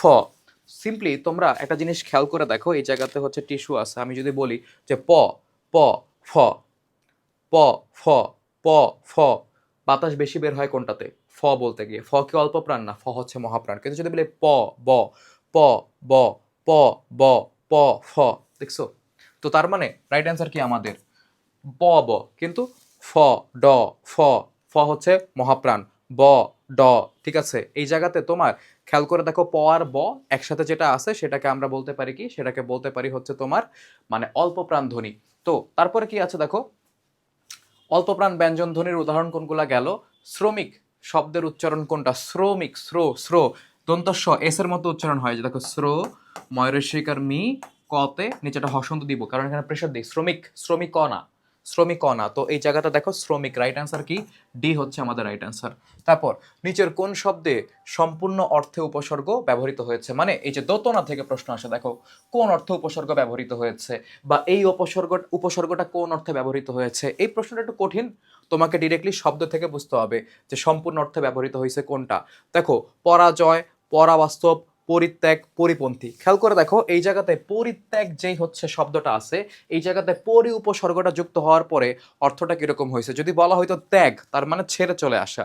আর যদি বলা হয় পরিত্যাগ, মানে সম্পূর্ণরূপে ছেড়ে চলে আসা, মানে কোনো ধরনের কানেকশন নাই। তার মানে রাইট অ্যান্সার হচ্ছে এই জায়গাতে সি। ভাইয়া বইটা পড়ো, নাইলে হবে না। শুধুমাত্র সাজেশন, এই ভাইয়ের সাজেশন, ওই ভাইয়ের সাজেশন, এটা বলছে লাভ নাই। বই থেকে প্রশ্ন আসবে, যে বই পড়ছে, যে কোনো সাজেশনও দেখে নাই, এই ভিডিও যে দেখে নাই, বই পড়ছে, বই পারে, ঠিক আছে, জীবনে ক্লাসও করে নাই, সে অ্যান্সার করতে পারবে। কিন্তু তুমি অনেক ক্লাস করছো, অনেক সাজেশন দেখছো, এই স্যার এই ভাইয়া এটা বলছে, 2 লাখ 3 লাখ ভিউওয়ালা ভিডিও দেখে আসছি, লাভ নাই। নিজে বই না পড়লে তুমি অ্যান্সার করতে পারবে না। তো প্রত্যয়যুক্ত হওয়ার পরে অনেক সময় শব্দের কি বদলে যায়? সুন্দর মতো তোমাদেরকে বই পড়ার কথা কেন বারবার বলি, দেখো প্রত্যয়যুক্ত হওয়ার পরে শব্দের কি বদলে যায়, এটা প্রত্যয়ের আলোচনায় শুরুতে দেখবা প্রত্যয় মানে কোনটা কৃত প্রত্যয়, তদ্ভিদ প্রত্যয়, এই যে একটা তোমার ছক শুরু হয় না, ছক শুরু হওয়ার ঠিক উপরের লাইনে হচ্ছে এই কথাটা লেখা আছে যে প্রত্যয় যুক্ত হলে শব্দের অর্থ এবং শ্রেণী পরিচয় বদলে যায়। কি বদলে যায়? অর্থ এবং শ্রেণী পরিচয় হচ্ছে বদলে যায়, দুইটাই বদলে যায়। তো এটা না পড়লে জানবা না। কোন কোন শব্দে মানে ভাব অর্থে প্রত্যয় ব্যবহৃত হয়েছে? ভাব, ঠিক আছে, ভাব কিসের ভাব? দেখো এই জায়গাতে বাহাদুরি, ইতরামি, ঠিক আছে, তারপর হচ্ছে ডাক্তারি, জমিদারি, টেকো, গেও, জ্যাঠামি, বাহাদুরি, এটা তোমরা অনেকেই জ্যাঠামি বাহাদুরি বলবা। জ্যাঠামি আসলে এটা ভাব অর্থে না, নিন্দা অর্থে আর কি ব্যবহৃত হয়েছে। বাহাদুরি আর ইতরামি, ঠিক আছে, এটা ভাব অর্থে ব্যবহৃত হয়েছে। তো এটা পড়তে হবে, আমাদের পরিচ্ছেদ পড়তে হবে। দেখো প্রত্যয় থেকে 2টা প্রশ্ন দিয়ে দিছে কিন্তু ভিএনসিতে, মানে ভিএনএস আর কি, ফিকারনেস নুন স্কুলে। তো 2টা প্রশ্ন প্রত্যয় থেকে আসতেই পারে, ইম্পসিবল কিছু না। যেসব শব্দ দিয়ে সমস্ত পদকে ব্যাখ্যা করা হয় তাকে কি বলা হয়? একদম বইয়ে সুন্দর মতো লেখা আছে, যেসব শব্দ বা শব্দগুচ্ছ দিয়ে সমস্ত পদকে ব্যাখ্যা করা হয় তাকে বলা হয় ব্যাস বাক্য। কি বলা হয়? তোমার ব্যাস বাক্য বলা হয়। রাইট অ্যান্সার হচ্ছে আমাদের সি। কোনটি উপমিত কর্মধারয় সমাসের উদাহরণ? উপমিত কর্মধারয় সমাসের উদাহরণ মানে কি? তোমার এই জায়গাতে উপমান এবং উপমেয়র মধ্যে সমাস হবে। যেমন তুমি খেয়াল করে দেখো, হাতে পড়া হয় যে ঘড়ি, মধ্যপদলোপী, শশব্যস্ত, এটা উপমান। মন মাঝি, এটা হচ্ছে তোমার রূপক কর্মধারয়। পদ্ম আখি, আখি পদ্মের ন্যায়, আখি পদ্মের ন্যায়, যে আখি, ঠিক আছে, পদ্মের, আখি পদ্মের ন্যায়। ওকে, তার মানে কি? এটা হচ্ছে আখি, আখির সাথে তুলনা করতেছি, ঠিক আছে, নাকি পদ্মের সাথে তুলনা করতেছি? পদ্মের সাথে তুলনা করতেছি। পদ্ম হচ্ছে উপমান, আখিকে তুলনা করতেছি, আর আখি হচ্ছে উপমেয়। দেখো সমাস হয়েছে কার মধ্যে? পদ্ম এবং আখি, উপমানের সাথে উপমেয় সমাস হয়েছে। তাই আমরা বলতে পারি এইটা পদ্ম আখি, এটা হচ্ছে তোমার উপমিত কর্মধারয় সমাসের উদাহরণ। তারপর সচিবালয়ের শব্দটি উৎস অনুসারে কোন শব্দ? এটা একদম শব্দের শ্রেণী বিভাগের ফার্স্টে দেওয়া আছে, ঠিক আছে। কিছু পারিভাষিক শব্দ আছে যেগুলোকে আমরা তৎসম শব্দের মধ্যে ফেলি, তার মধ্যে যেমন অধ্যাদেশ, সচিবালয়, এই শব্দগুলো হচ্ছে পরে, তার মানে এটা তৎসম শব্দ, বই পড়তে হবে। ডি হচ্ছে রাইট অ্যান্সার। এখান থেকে তুমি পরীক্ষার হলে গিয়ে, পরশুদিন তোমার পরীক্ষা বা কালকে তুমি যখন এই ভিডিওটা দেখতেছো, কমন পাবা অনেক কিছু, কিন্তু সবকিছু কিন্তু এই জায়গা থেকে আসবে, ব্যাপারটা এরকম না। কোন শব্দটি সৃষ্টি নাম নির্দেশ করছে? সৃষ্টি নাম নির্দেশ করতেছে অপরাজেয় বাংলা, এটা কেউ একজন বানাইছে, ঠিক আছে। অপরাজেয় বাংলা, সঞ্চিতা, গীতাঞ্জলি, এগুলা হচ্ছে তোমার সৃষ্টি নাম, কেউ একজন লিখছে বা তৈরি করছে। শ্রোতা পক্ষ এবং অন্য পক্ষের সর্বনাম, একদম বইয়ের ডিরেক্ট লাইন থেকে প্রশ্ন। শ্রোতা পক্ষ এবং অন্য পক্ষের সর্বনাম মানে সেকেন্ড পার্সন আর থার্ড পার্সন, এদেরকে মর্যাদা অনুযায়ী 3 ভাগে ভাগ করা যায়। সাধারণ, মানি, ঘনিষ্ঠ। সাধারণ, মানি, ঘনিষ্ঠ। তুমি, তুই, আপনি, ঠিক আছে। সাধারণ হচ্ছে তুমি, ঘনিষ্ঠ হচ্ছে তুই, মানি মানে যাকে মান্য করিস তাকে বলবো আমরা আপনি। তার মানে রাইট অ্যান্সার হচ্ছে আমাদের বি। তারপর কি আছে দেখো, 8 দিন, এখানে 8 কোন বিশেষণ? এখানে যদি বলতাম অষ্টম, অষ্টম হইলে এটা হয়তো পূরণবাচক, কিন্তু যখন বলতেছি 8, 8 কিন্তু ক্রমবাচক, ঠিক আছে। তাইলে এটা কি বিশেষণ? ক্রমবাচক। 1 2 3 4 5 6 7 8 এরকম ভাবে বললে ক্রমবাচক হবে। ডি হচ্ছে আমাদের রাইট অ্যান্সার। তো সেলিম সাহেবের ছেলে সুমন, বইয়ের উদাহরণ, বইয়ের উদাহরণ, ঠিক আছে। সেলিম সাহেবের ছেলে সুমন গাছতলায় বসে বই পড়ছে। এখানে পড়ছে, এই পড়ছেটা হচ্ছে বিধেয় ক্রিয়া। এই পড়ছেটা কি? এই পড়ছেটা হচ্ছে তোমার বিধেয় ক্রিয়া। কি এটা? বিধেয় ক্রিয়া। পড়ছে হচ্ছে বিধেয় ক্রিয়া, আর বিধেয় ক্রিয়ার বিশেষ্য অংশকে কি বলা হয়? বিধেয় ক্রিয়ার বিশেষ্য অংশকে বলা হয় পূরক। তার মানে পূরক হচ্ছে এই জায়গায় বই, এই পূরকটা ইম্পর্টেন্ট, ঠিক আছে, এই পূরকটা ইম্পর্টেন্ট। কোন যোজক কার্যকারণ দেখাতে দুটি বাক্যের মধ্যে সংযোগ ঘটায়? কারণ যোজক, সিম্পল। কি যোজক? কারণ যোজক। রাইট অ্যান্সার হচ্ছে আমাদের এ। তারপর কোনগুলো অনুসর্গ? খেয়াল করে দেখো, টাপুর টুপুর অনুসর্গ নয়, ইক্ষু আলু নো, প্রতি মত নো, এই জায়গাতে উপসর্গ, তোমার হচ্ছে অনুসর্গ। তো এই জায়গাতে ধরো অভি, অধি, এগুলা কি? এগুলা হচ্ছে দেখো এক্সাম্পল গুলা তুমি খেয়াল করো, আমি এটা ভুলে উপসর্গ পড়ে ফেলছি, ঠিক আছে। তো এই জায়গায় দেখো টাপুর টুপুর, ইক্ষু আলো, প্রতি মত, অভি, অধি, ঠিক আছে, এরকম জিনিসপত্র আছে। এটা কি অনুসর্গ হওয়ার কথা নাকি উপসর্গ হওয়ার কথা? কারণ এই জায়গাতে তো আরো হচ্ছে অনুসর্গের কিছু আমি দেখতেছি না, তো এটা হচ্ছে আসলে উপসর্গ হইলে ঠিক আছে, ঠিক আছে। কোনগুলা হচ্ছে উপসর্গ? কোনগুলো উপসর্গ? অভি, অধি, ঠিক আছে, এগুলা হচ্ছে আমরা উপসর্গ হিসেবে ব্যবহার করতে পারি। তারপর বেলে মাটি, এখানে বেলে কোন ধরনের বিশেষণ? বেলে মাটি কেমন মাটি? বালু দিয়ে পূর্ণ মাটি, বালু বেশি এই জায়গায়, তার মানে মাটির উপাদান বোঝাচ্ছে, তার মানে এটা কি? উপাদান বাচক হচ্ছে বিশেষণ। রাইট অ্যান্সার কি আমাদের? বি। তারপর জাতি বিশেষ্য কোনটা? জাতি বিশেষ্য আমরা বিশেষ্য শ্রেণী বিভাগ পড়ছি, ঠিক আছে। তো জাতি বিশেষ্য এই জায়গাতে কোনটা দেখো তো? গুরুত্ব, ধৈর্য না, শয়ন, পঠন না, নদী, পর্বত, রাইট। এগুলা হচ্ছে কি? Common noun. এগুলা কি? এগুলাকে ইংরেজিতে আমরা পড়ছি হচ্ছে কমন নাউন হিসেবে। তো এগুলাকে আমরা বাংলায় কি বলি? জাতি বিশেষ্য বলি। নদী, পর্বত, এগুলা সাধারণভাবে সকল নদী সকল পর্বতকে বোঝাচ্ছে তাই। তারপর কোনটি দেশি শব্দ? খেয়াল করে দেখো, শব্দের শ্রেণীবিভাগ কিন্তু গুরুত্বপূর্ণ। প্রতিটা পরিচ্ছেদ থেকে প্রশ্ন আসবে, তুমি যাই বলো না কেন, প্রতিটা পরিচ্ছেদ থেকে প্রশ্ন আসবে। দেখো এই জায়গাতে কি বলতেছে, দেশি শব্দ। হাতি, সাপ এগুলা দেশি শব্দ না, এগুলা হচ্ছে তদ্ভব শব্দ। ঠিক আছে, কুমির পাখি তদ্ভব শব্দ, ধোলাই, বাকি এগুলা বিদেশি শব্দ। ঠিক আছে, তারপর হলো টোপর ডাব, এই যে টোপর ডাব, তারপর হচ্ছে তোমার পেট, তারপরে এই যে কুড়ি, কুড়ি, টোপর ডাব, ঢেকি, এগুলা হচ্ছে কি তোমার দেশি শব্দ। ডি হচ্ছে রাইট অ্যান্সার। কর্তা নিজেই কোনো কাজ করেছে, এই ভাবটি জোর দিয়ে বোঝানোর জন্য কোন ধরনের সর্বনাম ব্যবহার করা হয়? সর্বনামের টাইপগুলোর ডেফিনেশন ঠিক মতো পড়লে তোমরা পারবা। এটা হচ্ছে আত্মবাচক সর্বনাম, আত্মবাচক সর্বনামের ভিতরে আছে হচ্ছে নিজ, স্বয়ং ইত্যাদি। ঠিক আছে, তো স্বয়ং হচ্ছে রাইট অ্যান্সার। নিচের কোনটি মৌলিক শব্দ নয়? খেয়াল করো, মৌলিক শব্দ, সাধিত শব্দ জানতে হবে। পাখি, গোলাপ ফুল এগুলো মৌলিক শব্দ, এগুলাকে ভাঙলে মিনিংফুল কিছু পাওয়া যায় না। তো কিন্তু ধুমধাম, দেখো এটা দ্বিত্ব শব্দ, শব্দ দ্বিত্ব হয়েছে এই জায়গাতে, ধুমধাম, ধুমধাম, তার মানে এটা মৌলিক শব্দ নয়। সংখ্যাবাচক বহুব্রীহি সমাসের উদাহরণ কোনটা? একদম লাস্টে, সমাসের আলোচনার একদম লাস্টে গিয়ে দেখবা তোমার এটা বলা আছে যে সেতার, তিন তার যে যন্ত্রের সেতার, এটা হচ্ছে তোমার কি হবে? এটা হচ্ছে সংখ্যাবাচক বহুব্রীহি হবে। আচ্ছা, এখানে আমার হচ্ছে প্রশ্ন বুঝতে একটু ভুল হয়েছিল। তো কোনগুলো অনুসর্গ, এটা হচ্ছে আমি ভাবছি যে এখানে উপসর্গ হবে। তো যাই হোক, এইসব বাদ দিলাম। এটা হচ্ছে প্রতিমত, হ্যাঁ, এই দুইটা হচ্ছে তোমার অনুসর্গ। অনুসর্গের বড় একটা লিস্ট আছে না, ওটার ভিতরে দেওয়া আছে, তোমরা দেখবা। ওকে, তো এই দুইটা হচ্ছে অনুসর্গ, সি হচ্ছে আমাদের রাইট অ্যান্সার। চলো আমরা হচ্ছে এখানে চলে যাই। কোন শব্দটির শব্দমূলের আগে দুটি উপসর্গ যুক্ত হয়েছে? আমরা জানি দুইটা উপসর্গ যুক্ত হতে পারে, যেমন তোমার এই জায়গাতে সম্প্রদান। সম্প্রদান আমি তোমাদেরকে ক্লাসে এরকম ভাগ করে হচ্ছে দেখিয়ে দিয়েছিলাম। দেখো, সম, তারপরে হচ্ছে তোমার প্রো, এই দুইটা যুক্ত হবে, তারপরে হচ্ছে শব্দটা দান। দান শব্দের আগে এই দুইটা উপসর্গ দেখো যুক্ত হয়েছে, সম এবং প্রো উপসর্গ, তার মানে দুইটা উপসর্গ এখানে যুক্ত আছে আমরা বলতে পারি। তারপরে দেখো আমরা হচ্ছে এখানে কি দেখতে পারি, যে অর্ধস্বরধ্বনি চারটি। অর্ধস্বরধ্বনি কয়টা? চারটা আমরা জানি, এবং অর্ধস্বরধ্বনি যে চারটা, সেই চারটাকে আমরা দেখো শুরুতেই কিন্তু পাবো যে ই, উ, এ আর ও, এই তোমার হচ্ছে চারটা আমাদের কি স্বরধ্বনি? এই চারটা হচ্ছে আমাদের অর্ধ স্বরধ্বনি। তো রাইট অ্যান্সার কি? রাইট অ্যান্সার হচ্ছে আমাদের এ। ওকে, ভয় লাগে মাঝে মধ্যে, একা একা রেকর্ড করি, কখন আবার সাউন্ড চলে যায়, কিছুই শুনবো না তোমরা। কোন শব্দটিতে ফলা ব্যবহৃত হয়নি? দেখো এই জায়গাতে গ্রীষ্ম, এখানে হচ্ছে তোমার ম ফলা ব্যবহৃত হয়েছে। শয্যা, এখানে জ ফলা ব্যবহৃত হয়েছে, এখানে ন ফলা আছে। কিন্তু এই যে গ আর হচ্ছে এই যে গ আর ধ, ঠিক আছে, যেমন দগ্ধ, এটা কিন্তু একটা যুক্ত ব্যঞ্জন। এটা কি? এটা হচ্ছে একটা যুক্ত ব্যঞ্জন, মানে এইটা হচ্ছে আমাদের একটা যুক্ত ব্যঞ্জন, এটা কোনো ফলা নয়। তার মানে আমাদের রাইট অ্যান্সারটা হচ্ছে কি? রাইট অ্যান্সার হচ্ছে ডি। ওকে, তো তারপরে দেখো, কণ্ঠ ব্যঞ্জন ধ্বনির গৌণ বাক প্রত্যঙ্গ কোনটা? কণ্ঠ ব্যঞ্জন ধ্বনি তোমাদেরকে বলছিলাম না যে মুখ্য ব্যঞ্জন আর গৌণ ব্যঞ্জন কোনগুলা, সেগুলো আমাদেরকে জানতে হবে। তো কণ্ঠ ব্যঞ্জন যে আমরা উচ্চারণ করি, সেখানে আমাদের যে কোমল তালু বা হচ্ছে নরম তালু যেটা থাকে, এটা কোনো মুভমেন্ট করে না। কোমল তালু বা হচ্ছে নরম তালু যেটা থাকে, এটা কিন্তু কোনো মুভমেন্ট করে না, তাই এটা হচ্ছে আমাদের গৌণ। কোনটি উপমিত কর্মধারয় সমাসের উদাহরণ? উপমান, উপমিত, এটা অলরেডি দেখে আসছি। পদ্ম আখি উপমিত, এটাতে সময় নষ্ট না করি। কোনটি ফার্সি শব্দ? খেয়াল করে দেখো, এই জায়গাতে নগদ, জাকাত এগুলা হচ্ছে আরবি শব্দ, কিন্তু তারিখও হচ্ছে তোমার ফার্সি শব্দ, চশমাও ফার্সি শব্দ। তো এরকম যদি ভাইয়া পরীক্ষায় চলে আসে, তাইলে কি করব? দুইটাই রাইট অ্যান্সার, যে কোনো একটা দাগায় দিবা, সমস্যা নেই। ঠিক আছে, যে কোনো একটা। মনে করো অনেক সময় এরকম থাকে, এটা আমরা যখন এসএসসি দিছি আমরাও দেখছি যে হচ্ছে অপশন দুইটাই কারেক্ট, আবার অপশন এমন আছে কোনোটাই কারেক্ট না।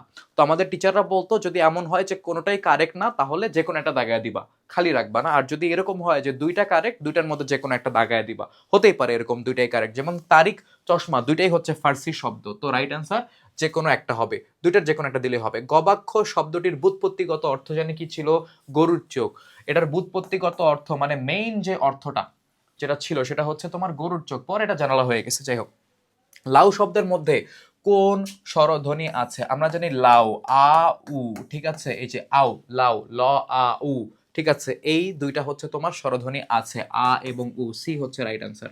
তারপর পূর্ণ স্বরধ্বনি ও অর্ধ স্বরধ্বনি একত্রে উচ্চারিত হলে দ্বিস্বর উৎপন্ন হয়। বইয়ের ডিরেক্ট লাইন তোমাদেরকে পড়াইছিও আমি, যে পূর্ণ স্বরধ্বনি এবং অর্ধ স্বরধ্বনি যদি তোমার কি হয়, একত্রে উচ্চারিত হয়, তাহলে সেটা কি হয়? তাহলে সেটা হয় হচ্ছে তোমার দ্বিস্বরধ্বনি, ডি নাম্বার রাইট অ্যান্সার। তারপর মধ্য পদলোপী কর্মধারয় সমাসের উদাহরণ কোনটা? দেখো, শশব্যস্ত, এটা হচ্ছে আমাদের কি সমাস? এটা হচ্ছে উপমান।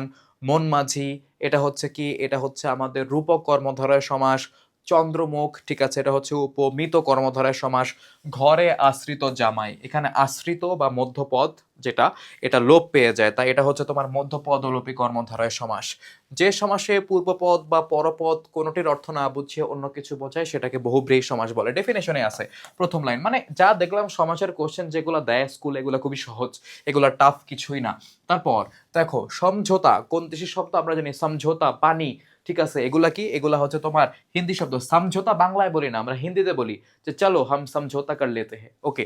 তো এরকম তোমার বি হচ্ছে রাইট অ্যান্সার। তিতাস একটি নদীর নাম, এই বাক্যে নদী কোন প্রকার বিশেষ্য, দেখো এখানে তিতাস হচ্ছে নাম বিশেষ্য, আর নদী, নদী হচ্ছে কি জাতি বিশেষ্য।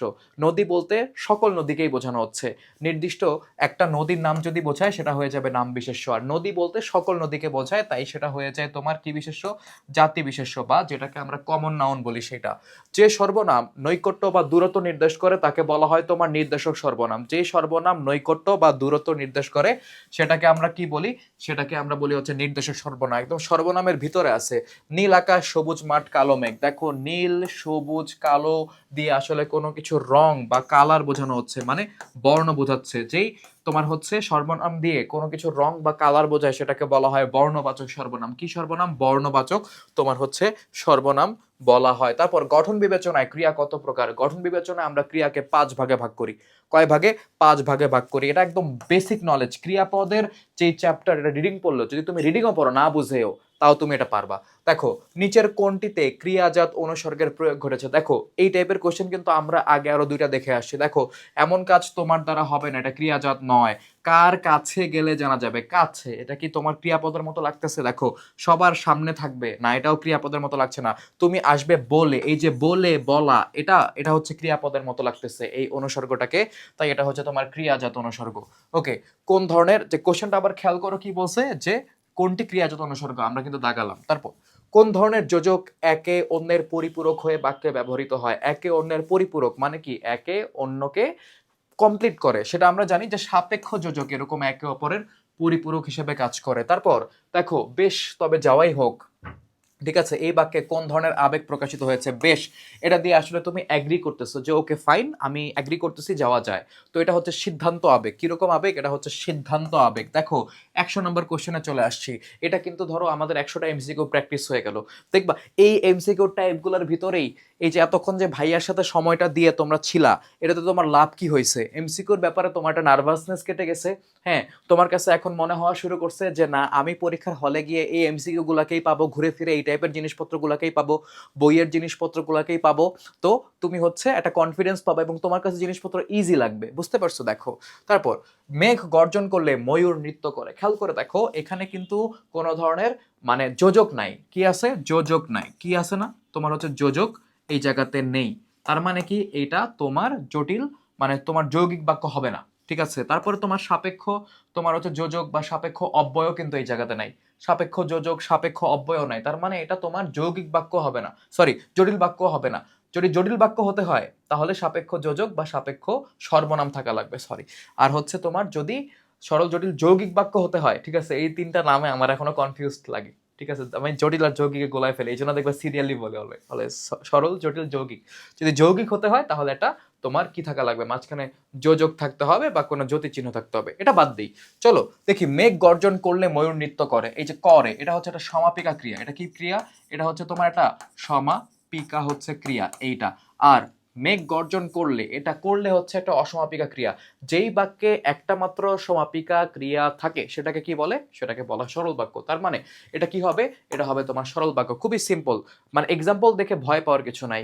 যে শব্দগুচ্ছ ক্রিয়া বিশেষণ হিসেবে কাজ করে তাকে কি বলে, ক্রিয়া বিশেষণ বর্গ বলে।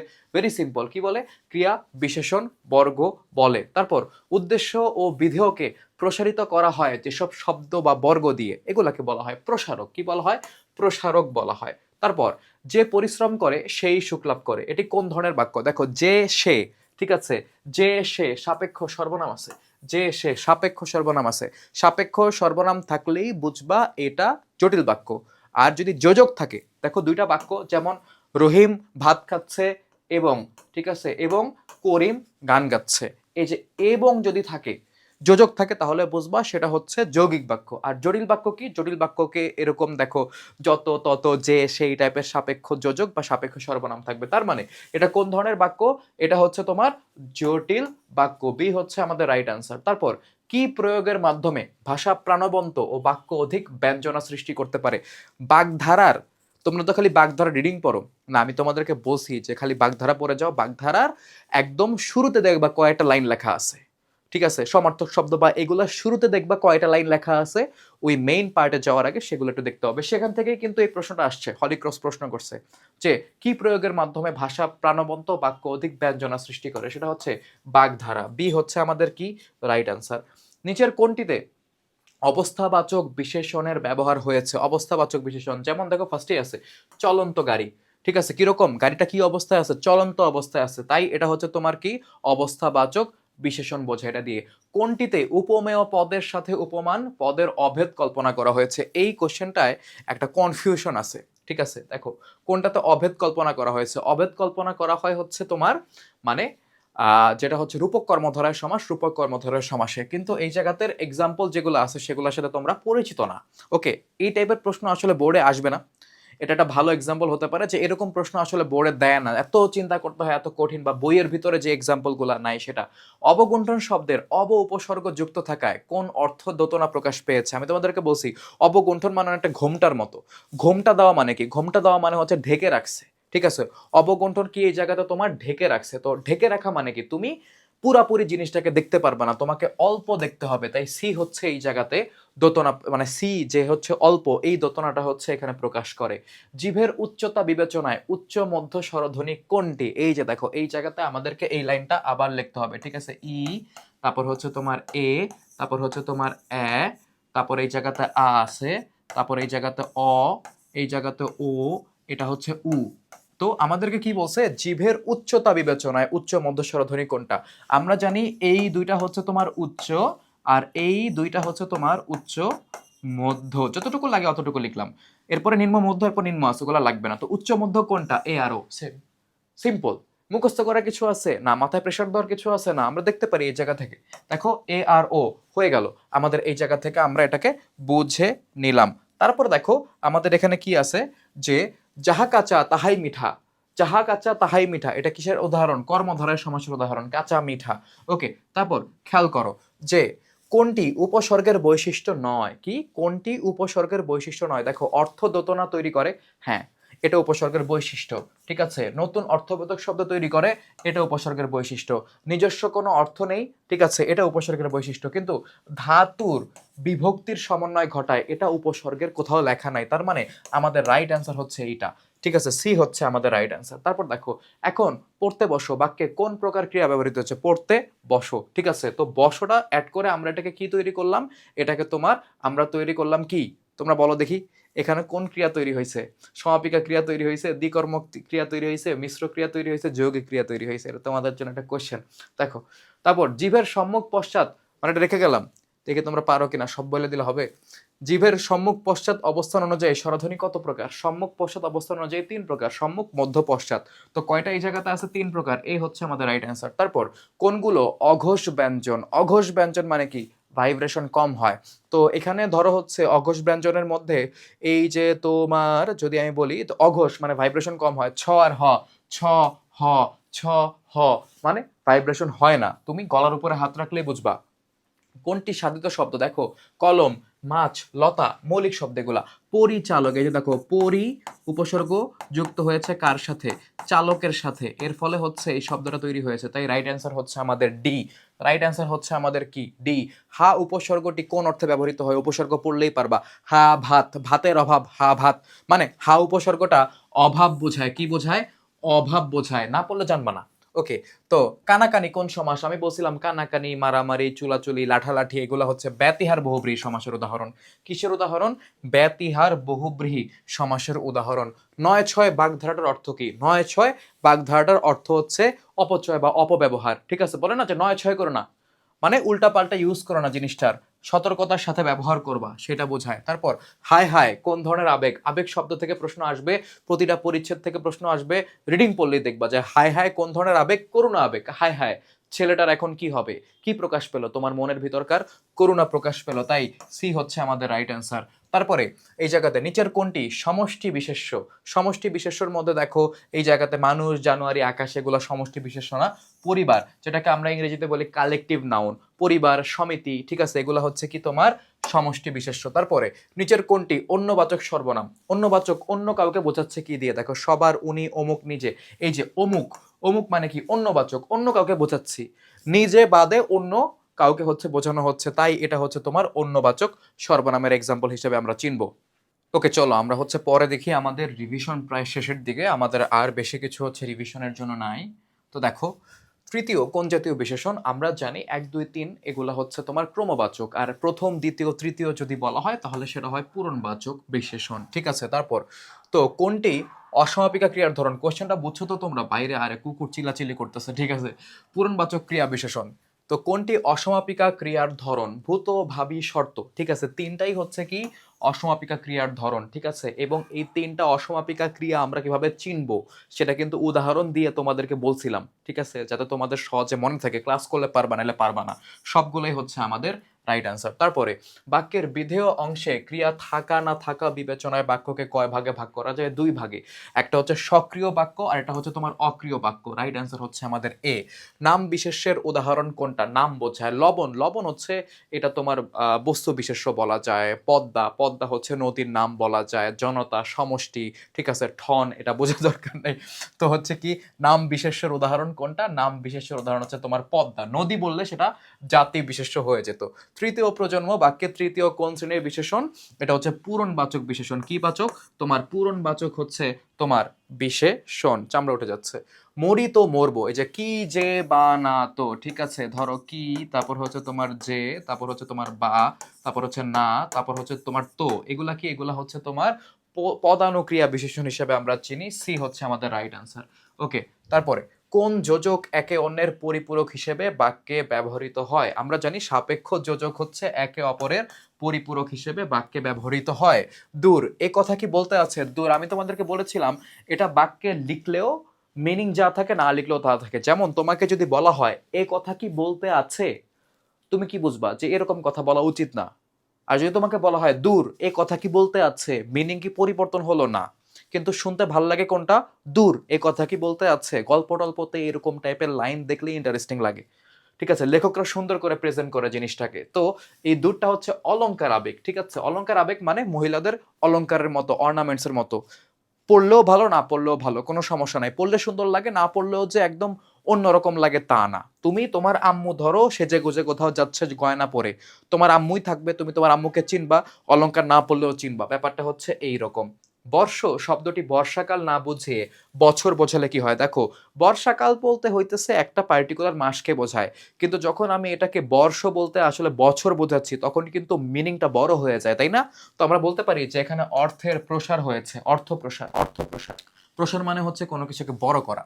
তো লক্ষ্যার্থ শব্দের কোন ধরনের অর্থ প্রকাশ করে? আমরা জানি যে আমাদের যে হচ্ছে তোমার লক্ষ্যার্থ এবং বাচ্যার্থ, বাচ্যার্থ মানে হচ্ছে মিনিং যেটা ওইটাই, যেমন মাথা মানে মাথা, এটা হচ্ছে মুখ্য অর্থ প্রকাশ করে, মেইন অর্থ। আর যখন বলা হয় গ্রামের মাথা, তখন মাথা মানে কিন্তু মাথা না, এই মাথা না, তখন সেটা হয়ে যায় গ্রামের প্রধান ব্যক্তি, সেটা হয়ে যায় লক্ষ্যার্থ, ওটা হলো গৌণ অর্থ, ঠিক আছে। তো এই জায়গাতে যদি লক্ষ্যার্থ শব্দের কোন ধরনের অর্থ প্রকাশ করে? গৌণ অর্থ প্রকাশ করে। রিভিশনও হয়ে যাচ্ছে আমাদের। তো খয়ের খা বাগধারাটি দিয়ে কি প্রকাশ করে? বাগধারা পড়তে হবে, বাগধারা থেকে এক থেকে একাধিক প্রশ্ন হতে পারে। চাটুকার ব্যক্তি, ঠিক আছে, চাটুকার ব্যক্তি মানে কি জানো? তেল মারে, যে তেলবাজ, ঠিক আছে। তো এদের মতো। তারপর খুব অলস অর্থ প্রকাশ পেয়েছে কোন বাগধারাতে? মানে এখানে তোমার যেগুলো আছে দেখো, গোফ খেজুরে, গোফ খেজুরে মানে অলস, মানে কোনো কাজকর্ম করতে চায় না, কিছু না, এ হচ্ছে আমাদের রাইট অ্যান্সার। তারপর নিচের কোনটি অশ্ব শব্দের প্রতিশব্দ নয়? অশ্ব মানে হচ্ছে ঘোড়া, ঠিক আছে।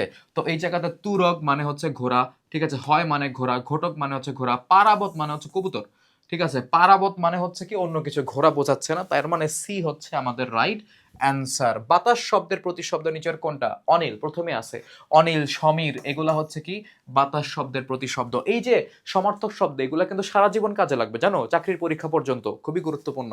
ঠোঁটের উন্মুক্তি অনুসারে স্বরধ্বনি কত প্রকার? আমরা জানি ঠোঁটের উন্মুক্তি অনুযায়ী সংবৃত, অর্ধ সংবৃত, অর্ধ বিবৃত, বিবৃত কয় ভাগে ভাগ করা যায়? 4 ভাগে স্বরধ্বনিকে ভাগ করা যায়। তারপর আ কখন এর মতো উচ্চারিত হয়? ঠিক আছে, মানে কখনো কখনো এর মতো উচ্চারিত হয়, যেমন রাত আ, একা, ঠিক আছে, আ, আলো আ, ঠিক আছে, একার যেমন একা আ, কিন্তু দেখো জ্ঞাত, এখানে কিন্তু এ এর মতো, মানে একটু চন্দ্রবিন্দুর মতো উচ্চারিত হচ্ছে, জ্ঞাত এর মতো উচ্চারণ হচ্ছে, তার মানে রাইট অ্যান্সার হচ্ছে আমাদের বি।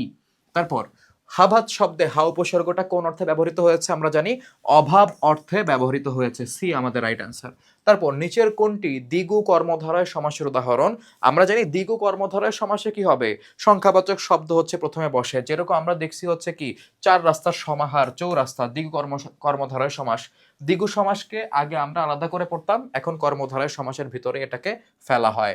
বিভক্তি লোপ পাওয়া তৎপুরুষ সমাসের উদাহরণ কোনটা? দেখো, এটা হচ্ছে তোমার বিভক্তি লোপ পাওয়া তৎপুরুষ সমাসের উদাহরণ, মানে বিভক্তি লোপ পেয়েছে, যেমন তেলে ভাজা থেকে তেলে ভাজাই হয়, গরুর গাড়ি থেকে গরুর গাড়ি হয়, হাতে কাটা, ঠিক আছে, এখানে সবগুলা দেখো বিভক্তি কিন্তু রয়ে গেছে।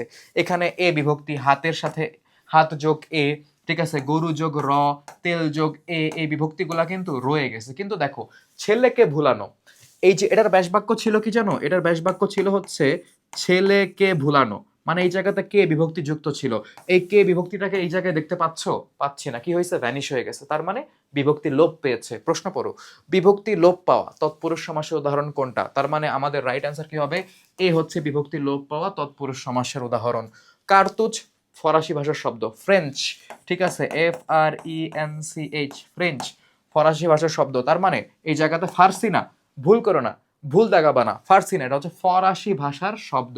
তারপর নিচের কোনটি অস্বচ্ছ যুক্ত ব্যঞ্জন? দেখো জ, জ, দন্তা স, ফ, তালব্য স, চ, স্বচ্ছ ক্লিয়ারলি বোঝা যায়, কিন্তু এটা যে হ ম, এটা বোঝা যায় না, এটা হচ্ছে অস্বচ্ছ ব্যঞ্জন বর্ণের উদাহরণ। এরকম প্রশ্ন আসতে পারে, স্কিপ করা যাবে না।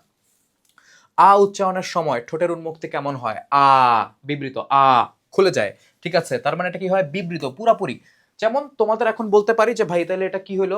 দেখো আমরা জানি ই, তারপর হচ্ছে তোমার এ, এ, ঠিক আছে, আ, তারপর হচ্ছে তোমার অ, ও, উ, ওকে। তো এই জায়গাতে কি ছিল? এই জায়গাতে ছিল হচ্ছে তোমার সংবৃত, ঠিক আছে, অর্ধ সংবৃত, তারপরে ছিল হচ্ছে তোমার অর্ধ বিবৃত, কি ছিল? অর্ধ বিবৃত। আর লাস্টেটা কি ছিল? বিবৃত।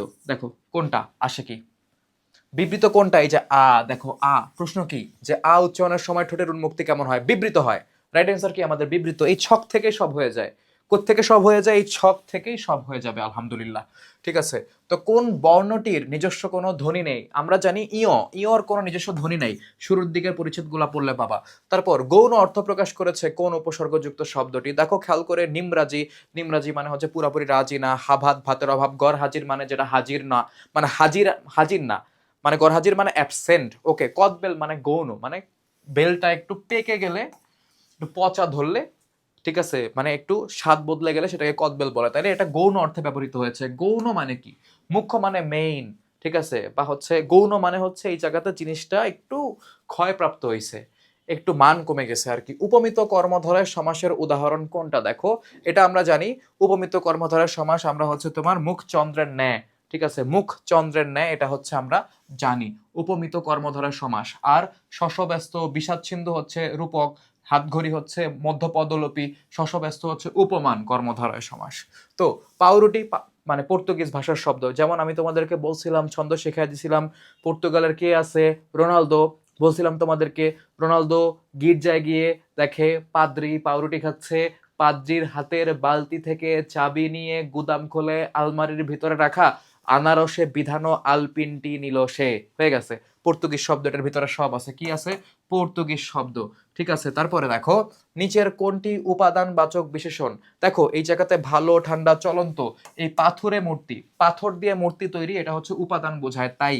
তারপর যদি রোদ ওঠে তবে রওনা দিব, যদি তবে, এই বাক্যটিতে কোন যোজক নির্দেশ করছে? এটা হচ্ছে কি যোজক? তোমার সাপেক্ষ যোজক। এগুলা কি যোজক? সাপেক্ষ যোজক হিসেবে কাজ করে। তারপর দেখো বিধেয়র স্থান ও কাল সংক্রান্ত প্রসারক কোথায় বসতে পারে? এই যে বলি বইটা পড়ো, কেন পড়বা? দেখো একদম বইয়ের লাইন থেকে এটা নিয়ে আসা হয়েছে। এই প্রসারকের যেই পার্টটা, পরিচ্ছেদটা, এটা এক পেজ, জাস্ট এক পেজ। সেখানে দেখবা শেষের দিকে নিচের দিকে লেখা আছে যে বিধেয়র স্থান ও কাল সংক্রান্ত প্রসারক, ঠিক আছে, উদ্দেশ্যের পূর্বেও বসতে পারে। কোথায় বসতে পারে? তোমার উদ্দেশ্যের পূর্বেও হচ্ছে বসতে পারে। কোথায় বসতে পারে? উদ্দেশ্যের পূর্বেও হচ্ছে তোমার বসতে পারে। তারপর দেখো বাচ্যার্থ কোন ধরনের অর্থ প্রকাশ করে? আমরা জানি বাচ্যার্থ মুখ্য অর্থ প্রকাশ করে। কি অর্থ প্রকাশ করে? তোমার মুখ্য অর্থ প্রকাশ করে। বাগধারা ব্যবহারের সময় ভাষা ব্যবহারকারীকে কোন বিষয়ে সচেতন থাকতে হবে? তোমাদেরকে বলেছি যে শুধু বাগধারা, সমার্থক শব্দ, বিপরীত শব্দ দেখো না, এটার আগে যে কিছু কথা লেখা থাকে সেগুলোও দেখো। সেখানে দেখো বলা আছে বাগধারা ব্যবহারের সময় ভাষা ব্যবহারকারীকে কোন বিষয়ে সচেতন থাকতে হয়? ভাষা ব্যবহারকারীকে অর্থের বিষয়ে সচেতন থাকতে হয়। তারপরে যেসব শব্দ কোন শব্দের পরে বসে শব্দটিকে বাক্যের সাথে সম্পর্কিত করে তাকে কি বলা হয়? তাকে বলা হয় অনুসর্গ। ওকে, তারপরে নিচের কোনটি অলুক তৎপুরুষ সমাসের উদাহরণ? অলুক তৎপুরুষ সমাস কোনটাতে আছে? দেখো এই উদাহরণগুলার অনেকগুলো আছে যেগুলো বইয়ের ভিতরে নাই, তাই আমি এই এমসিকিউটাকে ক্যান্সেল করে দিলাম। বইয়ের ভিতরে এক্সাম্পল না থাকলে খুব কম চান্স আছে যেটা তোমার পরীক্ষায় আসবে। ওকে, উষ্ণ শব্দের অস্বচ্ছ যুক্ত বর্ণ, এই যে এটা বিশ্লেষণ করলে কি পাওয়া যাবে? মূর্ধন্য স, এরপরে মূর্ধন্য ন পাওয়া যাবে, বইয়ের মধ্যে আছে। তার মানে রাইট অ্যান্সার কি?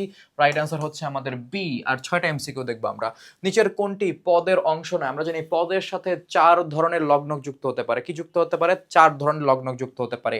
একটা কি তোমার বিভক্তি যুক্ত হতে পারে, বচন যুক্ত হতে পারে, বলক যুক্ত হতে পারে, ঠিক আছে। উপসর্গ কি যুক্ত হতে পারে? না, উপসর্গ শব্দ গঠন করে। এখানে পদের সাথে উপসর্গের কোনো সম্পর্ক নাই। তোমাদের ক্লাসে ভালো মতো বলেছি সন্নিহিত অনুসর্গ লোপ পাওয়া তৎপুরুষ সমাস কোনটা?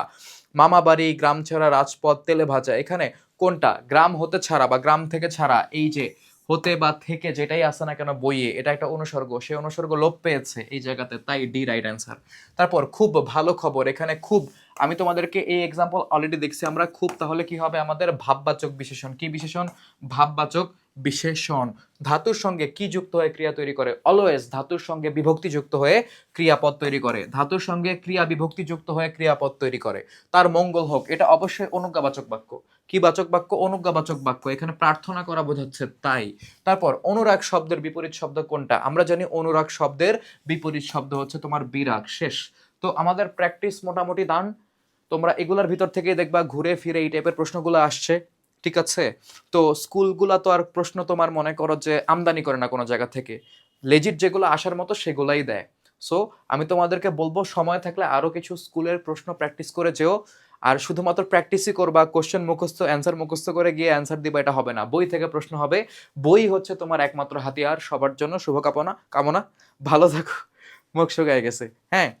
আর সামনে তো আরো তোমাদের সাথে দেখা হবেই। এইচএসসি তো উঠবা, যদি বেঁচে থাকি তোমাদের সাথে থাকবো ইনশাআল্লাহ।